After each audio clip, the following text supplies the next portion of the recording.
Hello, नमस्कार, आदाब और सत श्री अकाल। आप सभी का स्वागत है कबड्डी अड्डा के सीरीज़ राइजिंग स्टार में।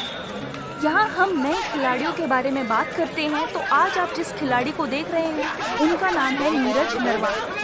नीरज JND यूनिवर्सिटी अमृतसर के खिलाड़ी हैं और इस वीडियो में आप देखेंगे नीरज को शिवाजी यूनिवर्सिटी के खिलाफ खेलते हुए और उसके बाद कुरुक्षेत्र यूनिवर्सिटी और MD यूनिवर्सिटी के खिलाफ। नीरज ने प्रो कबड्डी सीजन 7 में दबंग दिल्ली की टीम से अपना डेब्यू दिया और इस सीजन में उन्होंने कुल 12 अंक अपने नाम करे।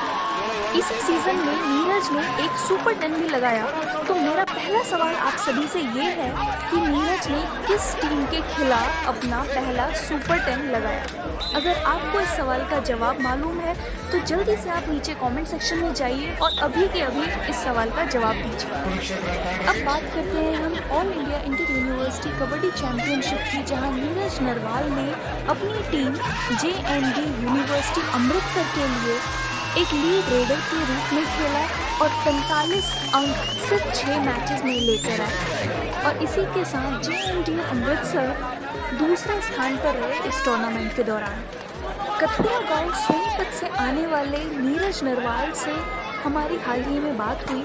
हमने उनसे पूछा कि वो कबड्डी कब से खेल रहे हैं, तो उन्होंने बताया कि जब उनकी उम्र कुछ 13-14 साल की थी तब से वो कबड्डी खेल रहे हैं और अब तक वो कबड्डी में under 19 nationals, junior national, university national, खेलो इंडिया और प्रो कबड्डी इन सभी प्लेटफॉर्म पे अपने स्किल का प्रदर्शन दिखा चुके हैं। जैसा कि आप इस वीडियो में देख सकते हैं कि नीरज नरवाल का जो बहुत ही पसंदीदा स्किल है वो है बोनस लेना। और जब मैंने उनसे पूछा कि उनको बोनस लेना किसने सिखाया तो उन्होंने बताया कि वो शुरू से लेके अब तक सिर्फ एक ही कोच के अंडर खेल रहे हैं। उनका नाम है वजीर सिंह नरवाल और उनके कोच वजीर सिंह ने ही उनको बोनस लेने सिखाया, किस तरीके से बोनस लिया जाता है। उन्होंने हमें ये भी बताया कि वो एक दिन में कम से कम 150 से 200 बार बोनस के लिए अटेम्प्ट करते थे जब उन्होंने बोनस लेना शुरुआत में सीखा। बोनस स्किल की बात करें तो नीरज ने हमें ये बताया कि लॉकडाउन से पहले नीरज को बोनस लेना पसंद था, लेकिन जब लॉकडाउन के दौरान वो अपने घर के आसपास या खेत में प्रैक्टिस करते थे तो वहाँ ज़्यादा खिलाड़ी मौजूद नहीं होते थे, जिस वजह से नीरज ने बोनस के अलावा और बहुत सारे स्किल्स को यूज़ करना शुरू कर दिया है। तो हम आगे आने वाले मैचेस में नीरज को बहुत सारे अलग अलग स्किल अप्लाई करते हुए देख पाएंगे। जब हमने नीरज से पूछा कि उनका कबड्डी में इंटरेस्ट बना कैसे, तो उन्होंने हमें बताया कि शुरुआत में वो सिर्फ कबड्डी देखने जाते थे। उनके घर के आसपास कुछ 4-5 कबड्डी के ग्राउंड है जहाँ पे वो कबड्डी के खिलाड़ियों को खेलते हुए देखते थे।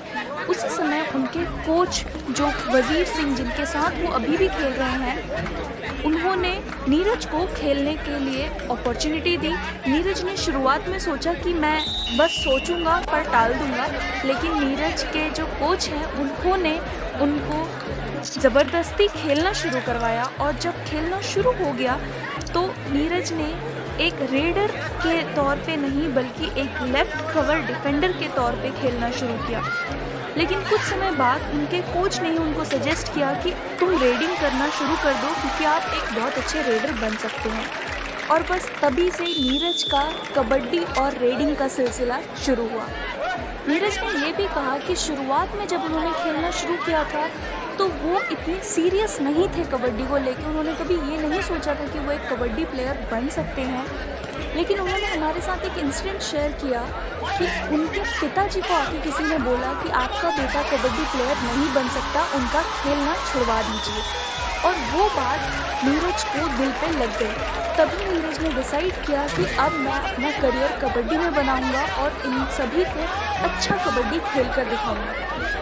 सुरजीत नरवाल, सोनू और संदीप नरवाल जैसे खिलाड़ियों को देखकर बड़े हुए नीरज से हमने पूछा कि उनका प्रो कबड्डी में जब उनका सिलेक्शन हुआ तो किस तरीके से हुआ।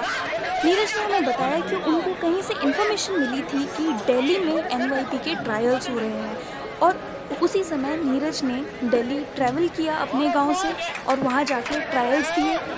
ट्रायल्स में उनका सिलेक्शन हुआ। उसके बाद वहाँ पे उन्होंने कैंप भी अटेंड किया और उसके बाद क्या ऑक्शन में उनकी बोली लगी और दबंग दिल्ली केसी टीम में उनको शामिल किया गया।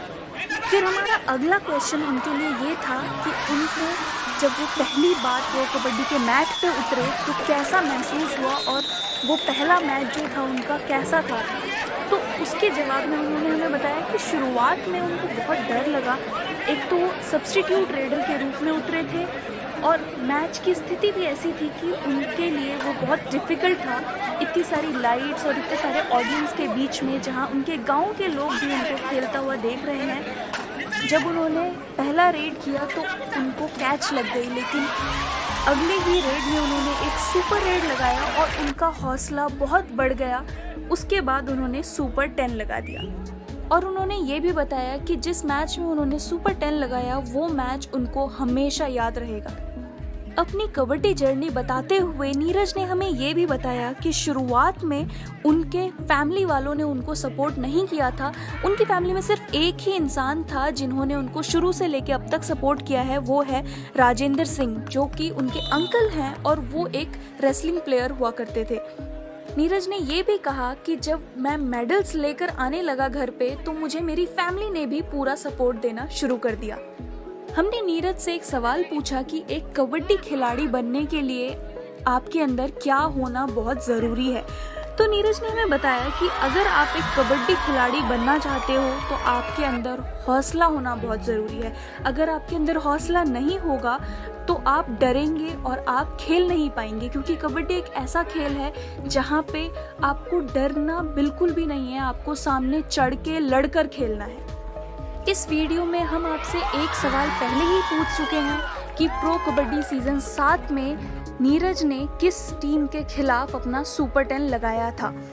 अब मेरा दूसरा सवाल आप सभी से ये है कि नीरज ने यूनिवर्सिटी नेशनल के दौरान किस टीम के खिलाफ 12 अंक हासिल करे।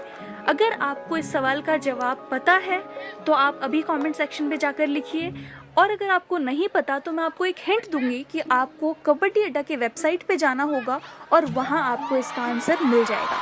कबड्डी अड्डा की पूरी टीम नीरज को उनके फ्यूचर के लिए ऑल द बेस्ट विश करना चाहती है। अगर आप भी नीरज के फ़ैन हैं तो आप कमेंट पे जाकर ऑल द बेस्ट विश कर सकते हैं। हमारे साथ ये पूरा वीडियो देखने के लिए आपका धन्यवाद। अगर आपको ये वीडियो अच्छा लगा तो इस वीडियो को लाइक करें और अपने दोस्तों के साथ शेयर करें। इस वीडियो में पूछे गए सवालों के जवाब आप नीचे कमेंट सेक्शन पे लिख सकते हैं और कबड्डी अड्डा को सब्सक्राइब करना मत भूलिएगा।